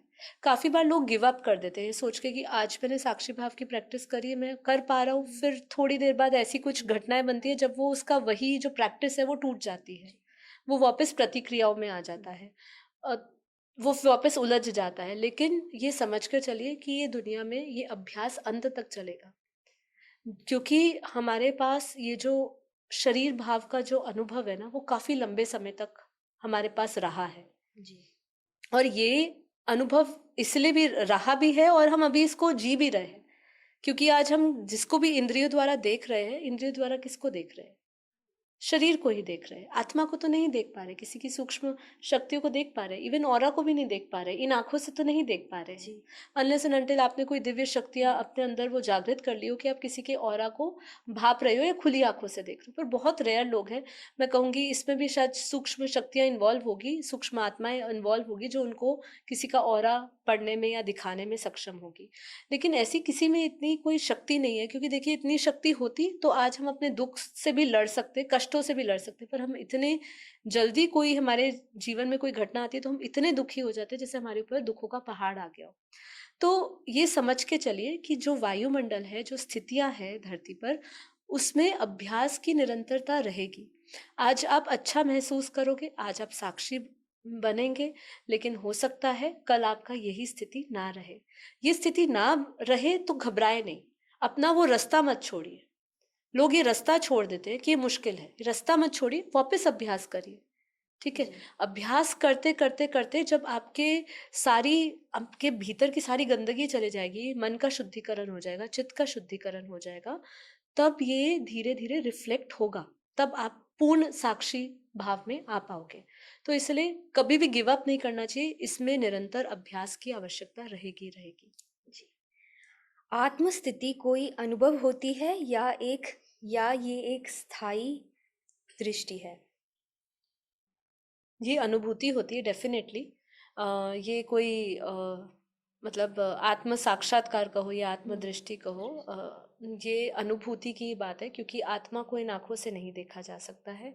और आत्मा जो है वो अति सूक्ष्म से अति सूक्ष्म है। जैसे हमारे माँ समझाते हैं हमेशा कि वो एक हमारे शास्त्रों में तो लिखा है कि अपने बाल के भी एक स्ट्रैंड कहते हैं, उससे हाँ। भी कई करोड़ों सूक्ष्म है वो। और इसलिए उसको समझना, उसको जाना नहीं जा सकता, वो जानने का विषय नहीं है। ज्ञान आपको वहाँ तक पहुँचा सकता है, तर्क आपको वहाँ तक पहुँचा सकता है, लेकिन आत्मा केवल केवल एक अनुभूति का ही विषय है। इसको आप अनुभूति करते हो तो ही इसलिए कहा जाता है कि आत्मभाव। जब आप सभी को आत्मा में देखते हो, ये शरीर में नहीं देखते हो कि ये शरीर है, ये वो है, उसको नाम से नहीं जानते। जैसे मैं ये नहीं कहूँगी कि ये हरिप्रिया है, ये एक दिव्य आत्मा है।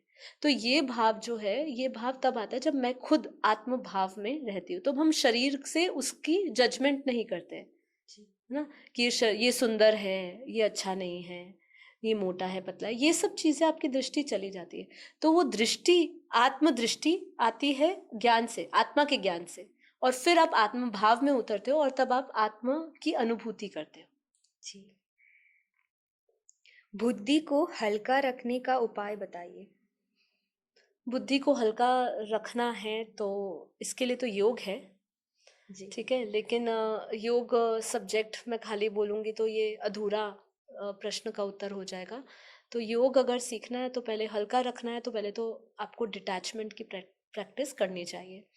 जैसे हमारे भगवान श्री कृष्ण कहते हैं कि नष्टो मोहा स्मृति लब्धा, बापू जी कहते हैं नष्टो मोहा बनिए। जब आप देह और देह के सर्व संबंधों को भूल के अपने आप को आत्मा जान के उस परमात्मा से जुड़ते हो, तब आप जो है एक गहरी अनुभूतियों में उतरते हो, तब आप हल्कापन महसूस करते हो। देखिए पहले तो ये समझिए आप हल्का किससे होना चाहते हो। दुनिया की चीजों से हाँ, तो वो दुनिया, डिटैचमेंट। वो चीज़ें कहाँ रखी है आपने? अपने मन में भारी करके रखा है ना, वो बोझ जी। इकट्ठा करके रखा है। जैसे कि हम काफ़ी बार अपनी ज़िम्मेदारियों का बोझ भी अपने ऊपर रखते हैं। हमें लगता है कि हम नहीं होंगे तो नहीं चलेगा ये, राइट? होता है ना, घर पे भी ऐसा हम सोचते हैं, काफ़ी लोग सोचते ही होंगे, मैं आज घर पे नहीं जाऊँगी तो आज घर में खाना नहीं पकेगा, आज घर में कोई होगा नहीं, किसी से गाड़ी नहीं रुकती है। हमने ज़बरदस्ती अपने ऊपर बोझ डाल के रखा है कि हमारे रहने ना रहने से दुनिया को कोई फर्क नहीं पड़ता है, ठीक है। तो पहले तो अपने अस्तित्व को इतनी, अपने अस्तित्व को अगर वैल्यू देनी है तो आत्मा के अस्तित्व को दो, अपने शरीर के अस्तित्व को मत दो कि ये शरीर जो है, ये शरीर रहे नहीं रहे तो बहुत बड़ा कुछ हो जाएगा, ऐसा नहीं होता है। तो भारीपन हमारे अंदर इसीलिए है क्योंकि हमने कई भावों को भी पकड़ के रखा है। वो सब भावों को रिलीज करना सीखना होगा और वो योग हमें सिखाता है, ज्ञान हमें सिखाता है कि हम वो कैसे भावों को रिलीज करें, क्योंकि भावनाएं हमें भारी करती है। जी। जितनी भावनाएं हमें सुख भी देती है उससे कई गुना मल्टीप्लाई गुना होकर वो भारी कर देती है हमें। जी। तो इसलिए ज्ञान हमें ये सिखाता है कि हमें भावनाओं में नहीं बहना चाहिए, हमें भावातीत होकर रहना चाहिए। इसका मतलब ये नहीं है कि आप किसी से प्रेम नहीं करते, आप एक अपनी जिम्मेदारी कर्तव्य बुद्धि से काम करते। आपके पास ये ज्ञान होता है कि मैं ये जीवन में इन लोगों के साथ अपना ये कर्तव्य पूरा करने आया हूँ या करने आई हूँ और ये कर्तव्य पूरा करके मुझे जाना है। तो हम कोई भी उनका जो व्यवहार हमारे साथ है वो व्यवहारों से हम विचलित नहीं होते, डिस्टर्ब नहीं होते। मन डिस्टर्ब हो जाता है ना तो भारी हो जाते हैं, मन भर जाता है, कहते हैं आज मेरा मन बहुत भरा हुआ है, किससे पता ही नहीं है कौन सी थॉट से भरा हुआ है, लेकिन वो सब थॉट ही है। तो अब वो थॉट्स को आपको एक दिशा देनी होगी। जी। तो सही दिशा पे जाओगे तो हल्कापन महसूस करोगे, परमात्मा की तरफ लगाओगे, अच्छी चीजों में लगाओगे तो हल्का महसूस करोगे। जी। जी। और आपने कहा नष्टो मोहा स्मृति लब्धा बनना है, हम्म। वो कैसे करें? वो भी आपको डिटैचमेंट की प्रैक्टिस करनी होगी। देखिए पहले तो आपको, इसलिए ज्ञान सब्जेक्ट इंपॉर्टेंट आता है क्योंकि नष्टो मोहा के लिए आपको ये समझना पड़ेगा कि जगत मिथ्या ब्रह्म सत्य है। मैं सत्य हूँ, मैं सत्य क्या, मेरा अनंत ऊर्जा मेरे भीतर है, मैं ही वो ब्रह्म का स्वरूप हूँ, अहम ब्रह्मास्मि जिसे कहा। तो इसको आप जब जानेंगे तब नष्टो मोहा होगी, क्योंकि जितने भी संबंध आपके हैं हम इनको अपना समझ के बैठे हैं, इनके ऊपर अथॉरिटी मान के चल रहे हैं, अधिकार मान के चल रहे हैं कि ये, अगर एग्जाम्पल के तौर पे अगर मेरा कोई बच्चा है तो मैं उसकी माँ हूं इसलिए मेरा अधिकार उस पे है ना। तो अब वो अधिकार जो हमने बनाया हुआ है, स्थापित कर लिया अधिकार उसके ऊपर, तो सोचिए उस आत्मा को भी बांधा हमने और अपने आप को भी बांधा, हम फ्री नहीं हुए। अगर वही मेरा, मुझे ध्यान हो कि ये एक मेरे कार्मिक कॉन्ट्रैक्ट का रिजल्ट है, ठीक है, जी। तो आप सोचिए कि मेरे लिए कितना आसान हो जाएगा उसके साथ एक बैलेंस्ड रिश्ता निभाना, जहाँ पे मैं उससे प्रेम करूंगी लेकिन उसके मोह में नहीं फंसूंगी। वो बच्चा कहीं पढ़ के बाहर जाएगा तो मुझे दुख नहीं होगा। वो अपना जीवन 10 साल के बाद, 20 साल के बाद, जब मुझे लगेगा कि मेरा जिम्मेदारी पूरी हो गई, मैंने जो करना था करा, लेकिन उसके बाद वो अपनी जिम्मेदारी उठाने के लिए खुद सेल्फ इंडिपेंडेंट हो चुका है, तो मैं उसके पीछे नहीं भागूंगी, उसके जाने से मुझे दुख नहीं होगा। ऐसी कई चीजें हैं, आपको प्रैक्टिस करनी होगी, पर ये प्रैक्टिस तभी आती है जब आपको इस चीज का ज्ञान हो जाता है कि सब चीजें का अंत यही है कि मैं अपने कार्मिक्स कॉन्ट्रैक्ट क्लियर करने आई हूँ। हर एक संबंध मुझे क्लियर करने के लिए मिला है, प्रेम देने के लिए मिला है, प्रेम करना है, जिम्मेदारी पूरी करनी है, करुणा रखनी है, कंपैशन, काइंडनेस, ये सब ऑटोमेटिक आता है, लेकिन डिटैचमेंट के साथ। जी। वो नहीं रहे तो दुख आ जाए, वो नहीं। जब हम परमात्मा को इतने लंबे समय से खोकर बैठे हैं तो हम दुखी नहीं होते, लेकिन एक संबंध जो इसी जन्म में मिला है और मान लीजिए अभी मिला है, उसके साथ इतनी अटैचमेंट हो जाती है कि हम सब कुछ भूल जाते हैं उसके पीछे। तो आप सोचिए, जो हमारा परमात्मा के साथ जो इतना गहरा रिश्ता है, उस रिश्ते को हम भूल के दुखी नहीं हो रहे। तो ये सब ज्ञान का अभाव है। जैसे जैसे ये सब चीजें आएगी, नष्टो मोहा बनोगे और आपके अंदर वो दिव्यता आएगी और सब चीजें आसान हो जाएगी आपके लिए। जी। जब आत्मा अपने आप में ही शांत, पवित्र और शक्तिशाली है, तो फिर ये बार बार मन और परिस्थितियों से इतनी आसानी से प्रभावित क्यों हो जाती है? क्योंकि वही आपने प्रोटेक्ट नहीं किया अपनी। वो भी है, पर अच्छा। यहाँ पे बात आती है कि आत्मा तो शांत है, पवित्र है स्वभाव से, परम शांति, परम आनंद उसका स्वरूप है, परम प्रकाश, वो स्वयं प्रकाशित है। जी। लेकिन जब जब वो मन के प्रभाव में आती है, क्योंकि मन जो है, जब तक हम ये नहीं जानते कि आत्मा के जितने भी गुणों की बात करी हमने, वो आत्मा के गुणों की बात करी, मन के गुणों की बात नहीं करी, राइट? जी जी। तो मन तो मरकट है, मन तो अशांत है, उसका काम शांत होना अशांत होना दोनों है, दुख सुख भोगना दोनों है, हानि लाभ महसूस करना दोनों है। वो मन का काम है, लेकिन वो आत्मा का काम नहीं है, वो आत्मा का कार्य क्षेत्र नहीं है। सोचिए, आप अगर मन के कार्य क्षेत्र पे सोचोगे तो हमेशा दुखी रहोगे, लेकिन आत्मा के कार्य क्षेत्र पे सोचोगे तो आत्मा का जो मूल स्वरूप है ना, उस स्वरूप में स्थित रहोगे। इसलिए आत्मा परम शांत अवस्था में रहती है, वो परम प्रकाशित है, मन परम प्रकाशित नहीं है। ठीक है, तो इसीलिए हमें ये समझना है कि आप मन के स्तर पे सोचोगे तो वो कभी भी ये सिद्ध नहीं कर पाओगे आप कि आत्मा परम शांत क्यों नहीं रहती, क्योंकि आप मन पे कार्य कर रहे हो, मन के साथ जुड़े हुए। जब आत्मा मन के साथ छोड़ के मनुष्य, अभी तो मनुष्य कहूंगी क्योंकि जीव भाव में अगर, तो वो मन के साथ जोड़ के हट के आत्मा के साथ जुड़ जाएगा तो फिर वो परम शांति अनुभव करेगा। वो मन के साथ रहेगा तो वो शांत भी हो सकता है और अशांत भी हो सकता है। जी। साक्षी भाव में रहकर भी और एक जिम्मेदार जीवन जीते हुए इन दोनों के बीच बैलेंस कैसे बनाए रखें, ताकि हम ना आसक्ति में फंसे और ना ही उदासीनता में। काफी हद तक इन सभी प्रश्नों के जवाब हाँ। आ गए हैं कि जी। हमारे जीवन में उदासीनता क्यों होती है, अज्ञान का अभाव है तो उदासीनता आती है हमारे जीवन में। बैलेंस लाइफ जीने के लिए आपको निरंतर चिंतन सही रखना पड़ेगा। कर्मों का ज्ञान बहुत इम्पोर्टेंट है, बहुत ज़्यादा इम्पोर्टेंट है। कर्मों की गति को समझना, ये जब आप समझ जाते हो तो आप हर एक परिस्थिति में अपने लोगों के बीच में, अपने परिवार के बीच में अच्छी तरीके से रह सकते हो। कर्म केवल ये नहीं कहता कि अच्छे कर्म करे तो अच्छा मिलेगा, बुरे कर्म करे बुरा मिलेगा। कर्म की जो गति है या कर्म का जो सूक्ष्म राज है वो बहुत गहरा है। ठीक है, वो आपके भीतर से आता है। खाली एक आपने एक एक्शन कर दिया, मैंने एक चीज पे प्रतिक्रिया दे दी, वो नहीं है। कर्म बहुत गहरा सब्जेक्ट है। तो जितना आप कर्मों के रहस्य को समझोगे, लोगों को सुनिए। आज हमारे पास इतना अच्छा साधन है जिसके माध्यम से हम भी आज पॉडकास्ट कर रहे हैं, तो इतना अच्छा हमारे पास साधन उपलब्ध है, तो आप लोगों को सुनिए। हो सकता है हर एक लोगों का कहने का तरीका अलग हो, हर एक लोगों की समझ अलग हो सकता है आपको उसमें से कुछ बातें पसंद आए, कुछ बातें नहीं आए, पर सुनिए ऐसे लोगों को जो अपने जीवन में कुछ परिवर्तन लाने के लिए कार्य कर रहे हैं, कुछ ज्ञान ले रहे हैं। उनको आप सुनोगे तो आपके जीवन में आप सीखोगे कि कैसे बैलेंस लाइफ जीते हैं, कैसे सात्विक लाइफ जीते हैं। ये सब चीज़ों से धीरे धीरे अपने लाइफस्टाइल में लाओगे। तो जैसे कहते हैं ना, आज हमें शरीर का बहुत ध्यान रखना पड़ता है, तो लोग क्या करते हैं, सात्विक मूवमेंट्स पे जा रहे हैं, सात्विक खाना खा रहे हैं। तो ये आपकी चॉइस थी ना जी। कि मुझे अपना शरीर स्वस्थ रखना है तो मुझे सात्विक खाना खाना है, तो मुझे सात्विक लाइफस्टाइल को अपनाना है। तो जो जो चीज़ें सात्विक लोग वाले चैनल्स बताते होंगे कि ये खाना चाहिए, ये नहीं खाना चाहिए, इस चीज़ को आपको अपने जीवन से हटाना होगा, इतना आपको प्राणायाम एक्सरसाइज करनी होगी, ये आप करते हो क्योंकि आपने चॉइस रखी। ठीक है, ऐसे ही जब आप आध्यात्मिक क्षेत्र में बढ़ते हो और आप ऐसा कह रहे हो कि मुझे परिवार में एक बैलेंस लाइफ जीनी है, स्पिरिचुअल प्लस आपकी लौकिक जो है, अलौकिक लौकिक दोनों बैलेंस रखना है, तो फिर आपको ये चॉइस जब ये आपने कर ली है कि मुझे करना है, तो इससे जुड़े हुए जो नियम होंगे वो नियम भी आपको फॉलो करने होंगे। नियम फॉलो करोगे तो लाइफ आसान हो जाती है। जी, और बहुत सारे प्रश्नों का एक ही उत्तर है कि ज्ञान से और प्रैक्टिस से ही सब कुछ बिल्कुल, हो ज्ञान जाएगा। और अभ्यास सबसे जी, हमारा सबसे बड़ा महँगा और टूल है हमारा, जी। जिसमें हम कोई भी समस्या का समाधान ला सकते हैं।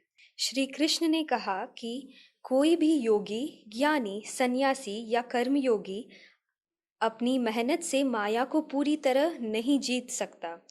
तो क्या ये सच में माया पर कंट्रोल करना इम्पॉसिबल है या ये सिर्फ परमात्मा की कृपा से ही संभव होती है?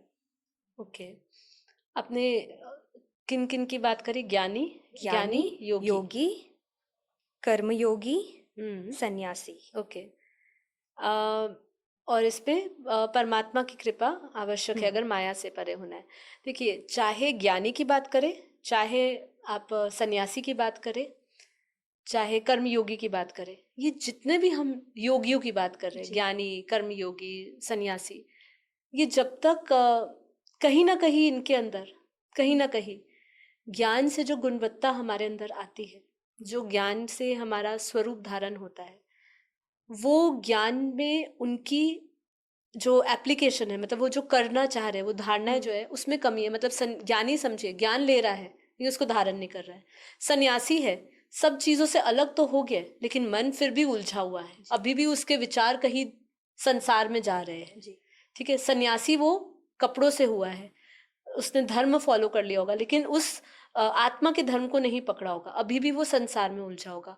कर्मयोगी है, कर्मयोगी कर रहा है, कर्मयोग बन रहा है, कोशिश कर रहा है, लेकिन फिर भी ज्ञान अधूरा है। मतलब कहीं न कहीं किसी भी आप व्यक्ति को ले लो, चाहे वो किसी भी कैटेगरी में आप डालो, अगर उसके अंदर कोई न कोई कमी-कमज़ोरी है, तो पहले तो वो परमात्मा की कृपा को पा ही नहीं सकता है। जी। ठीक है? परमात्मा की कृपा को पाना एक बहुत एक बहुत बड़ा विषय है। मतलब आप समझिए, परमात्मा किसके ऊपर निछावर होगा?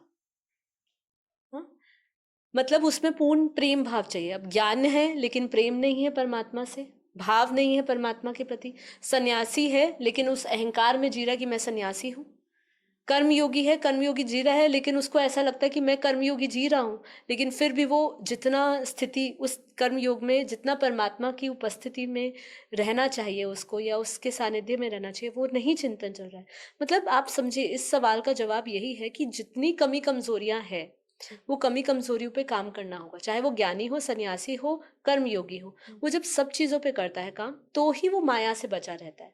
माया से बचने का उपाय सिर्फ मायापति के पास होता है, मतलब सिर्फ परमात्मा के पास, क्योंकि वही उस माया उसका ही खेल है। जब ये सत्व तमो रजो, ये तीनों गुण जब आए प्रकृति में, तभी से हम समझे कि हम उलझ गए हैं।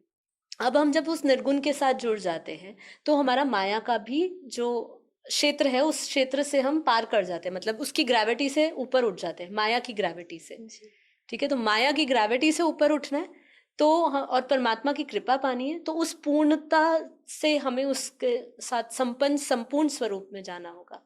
ऐसा नहीं कि ज्ञानी, अभी आप अपने आप को ज्ञानी दे रहे हो, आप अपने आप को आत्मा नहीं बोल रहे हो, परम आत्मा हुँ, नहीं बोल रहे हो, दिव्य आत्मा नहीं बोल रहे हो, है ना? ये समझिए, आप अभी भी अपने एक चोले को नाम दिए कि मैं ज्ञानी हुँ, हूँ, मैं सन्यासी हूँ। मैं कौन है यहाँ पे? वही अहंकार बोल रहा है। जी, ठीक बिल्कुल, है? जब आप अपने आप को दिव्य आत्मा या आत्मन बोलोगे, या मैं वो आत्मा हूँ, मैं उस परमात्मा का अंश हूँ, तो बात ही कुछ और होगी, बिल्कुल। है ना? तो फिर माया कैसे करेगी? क्योंकि जी, माया उसकी क्रिएशन, हम उनके पास ही चले गए, तो उसकी क्रिएशन में कहाँ उलझना, जी, है ना? बिल्कुल। और त्रिगुणातीत कैसे बने? त्रिगुणातीत योग साधना करनी पड़ती है। त्रिगुणातीत को पहले समझिए, तीनों गुणों से परे जाना क्या हाँ, होता है, क्योंकि अभी हम इंद्रियों में उलझे हैं, इंद्रियां भाव में ही रहते हैं, देह भाव में रहते हैं। तो त्रिगुणातीत मतलब सत्व, रजस, तमस, ये तीनों गुणों को जीतना। जी, तमस गुण को तो फिर भी ज्ञानी जीत लेता है, वो समझ जाता है कि ये तमस गुण है, मुझे छोड़ने हैं, काम क्रोध लोभ मोह अहंकार छोड़ना है, घृणा तृष्णा छोड़नी है। वो धीरे धीरे अभ्यास करके बदलाव भी ले आता है। रजस, रजस वो इच्छाओं पे भी काबू ले आता है, उसको समझ आ जाता है कि ये इच्छाएं मेरे काम की नहीं है, यहाँ पे मुझे जो मिलने वाला है वो सब स्थायी नहीं है, तो मैं इसमें क्यों उलझूं, तो वो इच्छाओं पे भी अपना कंट्रोल ले आता है। लेकिन जी, सत्व गुण, सत्व गुण जो है, कि वो जब समझे, वो अच्छा तो रहता है, मतलब सत्व गुण में वो अच्छा लोगों के लिए करता है, परोपकार रहता है, लेकिन वो सत्व गुण में भी एक छिपा हुआ अहंकार हो जाता है उसको, कि देखिए मैं सत्व गुण में रह रहा हूँ। तो इसको पार करना सबसे मुश्किल है, सबसे कठिन है। इसका उपाय यही है कि जब आप त्रिगुणातीत में उस त्रिगुणातीत को याद करोगे, जिसको ध्याओगे उसी को पाओगे, है ना? तो उसको ध्याओ, उसको याद, त्रिगुणातीत को याद करो, निर्गुण को याद करो जी, है ना? क्योंकि जो भी भगवान के अवतार हुए वो सब ना सब तीनों गुणों से रहित है। किसी को तमस गुणी कहा, किसी को रजोगुणी कहा, किसी को सतोगुणी कहा। जैसे अब ब्रह्मा विष्णु महेश की भी बात कर लीजिए। तो इसीलिए त्रिगुणातीत को याद करोगे तो त्रिगुणातीत आपके अंदर वो भाव आएगा। तो सबसे पहले इसलिए बापूजी हमारे कहते हैं कि आप पहले भावातीत की प्रैक्टिस करो, भावातीत बनो, त्रिगुणातीत बनो, फिर उसके बाद आत्मस्वरूप प्रकट होगा, आत्मा प्रकट होगी, और फिर आप उस आत्मा की अवस्था से परमात्मा को पा सकोगे और फिर ब्रह्म स्वरूप की अनुभूति हो जाएगी। बहुत धन्यवाद। एक्चुअली मेरे 30 क्वेश्चंस थे। हाँ। आपने तो सब कुछ समझा दिया। सब कुछ पूछने की जरूरत भी नहीं पड़ी। चलो, आपको अच्छा। बेहद कोटि कोटि नमन। थैंक यू धन्यवाद। जी। हमारे बापूजी का धन्यवाद जिन्होंने हमें ये जी। ज्ञान इतना सरल तरीके से दे दिए। बोलने में भी जब ऐसा लगता है कि कठिन होगा ये सवाल, लेकिन बापूजी ने इतना हमें ज्ञान से परिपक्व और अनुभव दे दिए हैं कि ऐसा लगता है बापूजी कि हम धन्य हो गए ये ज्ञान जी। प्राप्त करके। बिल्कुल। अभी हमारा रैपिड फायर शुरू हो गया। चलिए। पहला सवाल, हाँ। अगर ह्यूमन ब्रेन सिर्फ हार्डवेयर है तो कॉन्शियसनेस का रियल ऑपरेटिंग सिस्टम कहाँ रन हो रहा है? इनसाइड अस, आउटसाइड अस, या फिर कहीं हायर डायमेंशन में? हाँ, तो इसका आंसर तो आपने ही दिया कि ऑपरेटिंग सिस्टम जो है इसका, हमारा कॉन्शियसनेस का, मतलब आत्मा का, वो हायर डायमेंशन से ही हो रहा है। और अगर हम आज की स्थिति में भी बात करें तो चित्त भी कहीं ना कहीं हमारा ऑपरेटिंग सिस्टम हो जाता है, क्योंकि मेरा ऐसा पर्सनल मानना है, क्योंकि ऑपरेटिंग सिस्टम क्या है, वो आपके ऑपरेट कर रहा है ना, तो चित्त में जो पड़ा हुआ है उसके अकॉर्डिंगली मन और सब काम कर रहे हैं, पर आत्मा का जो ऑपरेटिंग सिस्टम वो हायर डायमेंशन से ही आ रहा है। दूसरा, क्वांटम फिजिक्स कहता है रियलिटी ऑब्जर्वर के हिसाब से चेंज होता है, बट एक्चुअल ऑब्जर्वर कौन है? ब्रेन, माइंड या फिर आत्मा? आत्मा। If consciousness can influence matter, तो क्या हम लिटरली अपनी डेस्टिनी को सॉफ्टवेयर की तरह कोड कर सकते हैं? बिल्कुल, डेस्टिनी को हम रीवायर कर सकते हैं, पूरा रिकोड कर सकते हैं, क्योंकि डेस्टिनी हमारी किससे बन रही है? थॉट से और हमारे इमोशन से। इमोशंस में एनर्जी है और थॉट जो है वो हमारा एक वो फ्रीक्वेंसी है। तो जब आप थॉट बदलते हो और आपके भाव बदलते हैं, तो आप जब ये दोनों चीज़ों को कंपाइल करते हो तो आपकी डेस्टिनी बदल जाती है, क्योंकि आपके कर्म बदल जाते हैं। थॉट्स लाइट से भी फास्ट ट्रैवल करते हैं, तो क्या हम ब्रेन यूज कर रहे हैं या यूनिवर्सल कॉन्शियसनेस नेटवर्क से कनेक्ट हो रहे हैं? ब्रेन तो हमारा, ये जो बात करी है लाइट की हमने, थॉट्स की जो हमने बात करी, ये हमारा ब्रेन से इसका कोई संबंध नहीं है। ब्रेन तो यहाँ इसी लेवल पे काम करती है, तो हम यूनिवर्सल नेटवर्क पे काम करते हैं, तभी इसीलिए हमारे साथ ये सब होता है। मेमोरी क्या ब्रेन में स्टोर होती है या सोल उससे उसे हर जन्म के साथ क्लाउड स्टोरेज की तरह कैरी करती है? देखिए, आत्मा जो है उसके अंदर इटर्नल क्लाउड डेटा पड़ा है, और जो हमारे संस्कार है उसके अंदर हमारे ये जो इनक्रिप्टेड कार्मिक डेटा है, मतलब इनक्रिप्टेड मतलब जो हमारे अभी खुद के बनाए हुए हैं, वो हमारे संस्कार के अंदर पड़े हैं। इसीलिए जो हमारी जितनी भी स्टोरेज है वो हमारे ब्रेन में नहीं हो रही, क्योंकि ब्रेन तो एक छोटा सा हिस्सा है, वो स्थूल है, ठीक है, लेकिन जहाँ पर भी स्टोरेज हो रही है, वो संस्कार जो स्टोर हो रहे हैं वो हमारे चित्त में हो रहे हैं जी। वॉट इफ इंट्यूशन इमेजिनेशन नहीं बल्कि एक सिग्नल है जो तुम्हारे हायर डायमेंशनल सेल्फ से आ रही है? बिल्कुल सही है। जो इंट्यूशन है वो हमारा कोई मिथ नहीं है, उसमें कोई ग्लिच नहीं है, वो डेफिनेटली हमें ऊपर से कनेक्ट कर रहा है, और हमारा जो भी इंट्यूशन होता है वो कहीं ना कहीं हमारी जो पास्ट मेमोरीज से जो भी हम कलेक्ट इन्फॉर्मेशन कर रहे हैं, अब तक जो इन्फॉर्मेशन हमारे अंदर है वही इन्फॉर्मेशन कहीं हमारा इंट्यूशन बन जाता है, और हाईएस्ट लेवल, हाईएस्ट कॉन्शियसनेस में से भी हमें इंट्यूशंस मिलते हैं ऊपर से जी। अगर इमोशंस, डीएनए और वाइब्रेशन दोनों चेंज कर देती हैं, तो क्या हम बायोलॉजिकल लेवल पर कर्म लिख रहे हैं? बिल्कुल लिख रहे हैं बायोलॉजिकल लेवल पे हम लोग कर्म को, क्योंकि ये जो भी हम कर्म ले रहे हैं वो कर्म हमारे जो है वो रिकॉर्ड हो रहे हैं, आत्मा में रिकॉर्ड हो रहे हैं। ब्रेन, देखिए, ब्रेन बहुत एक लो लेवल पे है, हम हर जी। चीज़ को ब्रेन से कनेक्ट ही नहीं कर सकते। आत्मा के लेवल पे हम जब बात करते हैं तो हम बहुत सारे अनंत जन्मों को रिकॉर्ड कर रहे हैं, और इसीलिए वो रिकॉर्डिंग को आप डिकोड भी कर सकते हो योग अवस्था में जाके, और उनको चेंज भी कर सकते हो। इसलिए जैसे अभी आपने बात करी, डेस्टिनी को भी चेंज किया जा सकता है, हर चीज़ को चेंज किया जा सकता है, आप डिकोड कर सकते हो सबको। जी। मेडिटेशन ब्रेन एक्टिविटी कम करती है पर अवेयरनेस बढ़ा देती है, तो अवेयरनेस ब्रेन के अंदर से आती है या ब्रेन के बाहर? ब्रेन में नहीं ब्रेन होती में है नहीं है। अवेयरनेस। ठीक है। अगर टाइम लीनियर नहीं पर लेयर्ड है, तो डेजा वू जो कहते हैं वो एक ग्लिच है या किसी और टाइमलाइन की मेमोरी? नहीं, वो ग्लिच नहीं है। देखिए, जो डेजा वू बोला, वो ऐसा होता है कि हम किसी अपनी कोई पहले की किसी टाइमलाइन की कुछ मेमोरीज़ को हम मोमेंटरी फ्लैशबैक में अनुभव करते हैं, इसलिए वो ग्लिच नहीं है, ठीक है? ऐसा होता है, वो आपके सबकॉन्शियस माइंड में भी हो सकती है, और कुछ आप किसी और दूसरे टाइमलाइन के टाइम ज़ोन में चले जाते हो, जहाँ पे आप कुछ मोमेंटरी फ्लैशेज़ अनुभव करते हो, इसलिए आप कहते हो कि मुझे ये पहले से ही देखा दिखाया लग रहा है। अगर आत्मा 100% वाइब्रेशन है, तो हम इतना अटैच क्यों हो जाते हैं इस 1% फिजिकल बॉडी से? नहीं, आत्मा डिटैच्ड है, माइंड अटैच्ड होता है। जी। यूनिवर्स हर सेकंड एक्सपैंड हो रहा है, तो क्या हमारी कॉन्शियसनेस भी एक्सपैंड हो रहा है या हम अभी भी पुराने संस्कारों में फंसे हैं? जो अपने पुराने संस्कारों की ग्रेविटी को छोड़ देते हैं, वही एक्सपैंड हो रहा है कॉन्शियस लेवल पे। जी। अदरवाइज कोई एक्सपैंड नहीं हो रहा है, वो वहीं पर ही स्थिर है। अगर आप अपने पुराने सारे कर्मों को और ग्रेविटी को इसको छोड़ने के लिए तैयार हो, तो आप अपनी कॉन्शियसनेस को भी एक्सपैंड कर रहे हो। वॉट इफ कर्मा पनिशमेंट नहीं बल्कि प्योर वाइब्रेशन फिजिक्स है, जो फ्रीक्वेंसी दोगे वो फ्रीक्वेंसी वापस मिलेगी? हाँ, ये तो एक यूनिवर्सल लॉ है कि आप जो दोगे वही आपके पास आएगा, इसीलिए आपको बहुत ध्यान से सोचना चाहिए और करना चाहिए। जी। अगर एक थॉट क्वांटम फील्ड में रिपल क्रिएट कर सकती है, तो एक सिंगल थॉट में कितने लाइफ टाइम्स के डायरेक्शंस चेंज कर देती होगी? आप अपने एक थॉट से पूरा जेनेटिक चेंज कर सकते हैं, पूरा डीएनए चेंज कर सकते हैं, पूरे लाइफ टाइम्स की जितनी भी आप रिजल्ट अनुभव कर रहे हो, वो आप आने वाले समय में बदल सकते हो। What if past present future already coded है और फ्री विल से ये डिसाइड करना होगा कि कौन सा कोड रन करना है?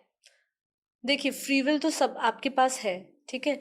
आपको डिसाइड करना है आप कौन सी टाइमलाइन में जी रहे हो। पास्ट की टाइमलाइन में जीना चाह रहे हो फ्री विल से, या प्रेजेंट में जीना चाह रहे हो, या फ्यूचर की टाइमलाइन में जीना चाह रहे हो। तो ये आपको डिसाइड करना है कि कौन सी टाइमलाइन में आप अपना जीवन जी रहे हो।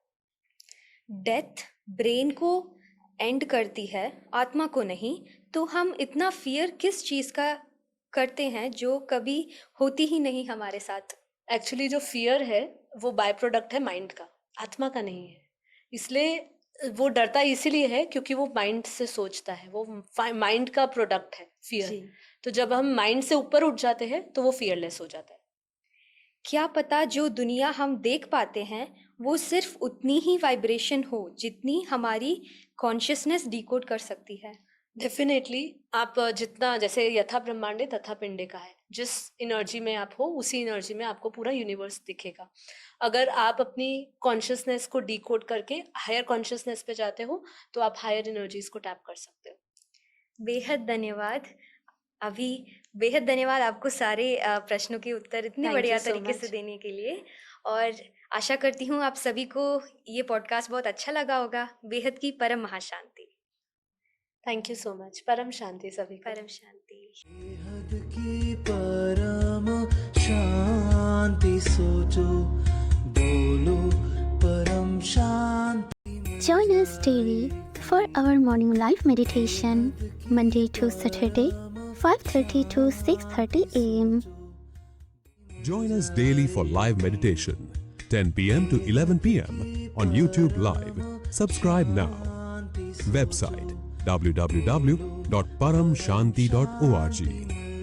Email us anand@paramshanti.org. Like, share, subscribe. Join today.